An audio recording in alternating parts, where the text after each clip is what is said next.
اعوذ باللہ من الشیطان الرجیم بسم اللہ الرحمن الرحیم۔ السلام علیکم ورحمۃ اللہ وبرکاتہ۔ میں امید کر سکتا ہوں کہ النور میڈیا کے ناظرین بالکل خیر و عافیت سے ہوں گے۔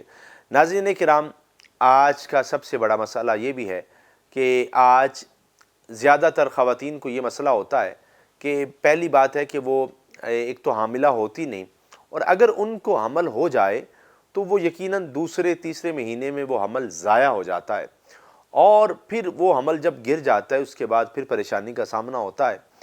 اور یہاں پھر ایسا ہوتا ہے کہ اگر جب وہ 7ویں منتھ تک پہنچی اور اس کا بچہ پیٹ میں ہی فوت ہو جاتا ہے، تو ناظرین کرام یہ بہت بڑا مسئلہ ہے۔ یقیناً اس سے بہت ساری خواتین ہماری مائیں بہنیں پریشان ہوں گی۔ اب پریشان ہونے کی کوئی ضرورت نہیں ہے، آپ کو آئیے پھر قرآن کریم برہان رشید سے پھر ایک ایسی سورہ بتاتا ہوں کہ یقیناً آپ اس کو 41 مرتبہ جو ہے وہ روزانہ جب تک آپ حاملہ ہیں آپ پڑھیں۔ یقین کیجئے کہ انشاءاللہ تعالی کبھی بھی آپ کو یہ معاملہ نہیں ہوگا، اور اس کے پڑھنے سے ایک تو آپ کا بچہ انتہائی خوبصورت ہوگا، اور دوسرا اللہ رب العزت آپ کو بیٹا ہی عطا فرمائے گا۔ وہ عمل کیا ہے؟ عمل سماعت کیجئے ناظرین کرام۔ آپ نے کرنا یہ ہے کہ پارہ نمبر 30 کے اندر ایک سورت ہے وَالشَّمْس سورت جو ہے وہ آپ نے ہر روز 41 مرتبہ پڑھنی ہے، اور پڑھنی بھی فجر کی نماز کے بعد ہے۔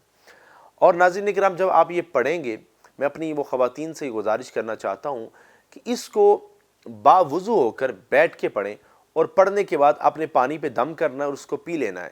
انشاءاللہ تعالی ایسا جو معاملہ ہو جاتا ہے، یا ہوتا یہ ہے کہ بچہ فوت ہوا ہوتا ہے، یعنی کہ ماں کے پیٹ میں ہی بچہ فوت ہو جاتا ہے، تو ایسا بھی انشاءاللہ تعالی پھر نہیں ہوگا۔ اور اگر اس کے باوجود بھی اگر آپ کو فرق محسوس نہیں ہو رہا، تو پھر یہ جان لیجئے کہ یا تو اولاد کی بندش کا معاملہ ہے، یا کسی نے کچھ ایسا معاملہ جو ہے وہ جادو کے ذریعے کیا ہوا ہے کہ آپ کو بار بار یہ پریشانی کا سامنا ہو رہا ہے۔ 41 مرتبہ آپ نے سورہ والشمس پڑھنی ہے، پارہ نمبر 30 کے اندر یہ سورہ موجود ہے۔ انشاءاللہ تعالی آپ اس کو ہر روز پڑھیں جب تک آپ کی بچے کی ولادت نہیں ہو جاتی، تو آپ اس کو ضرور پڑھتے رہیں۔ انشاءاللہ تعالی اللہ ایک تو بیٹا ہی عطا فرمائے گا، اور دوسرا آپ کا عمل جو ہے وہ محفوظ رہے گا۔ اللہ رب العزت آپ کا میرا حامی و ناصر ہو۔ وآخر دعوایا ان الحمدللہ رب العالمین۔ السلام علیکم ورحمۃ اللہ وبرکاتہ۔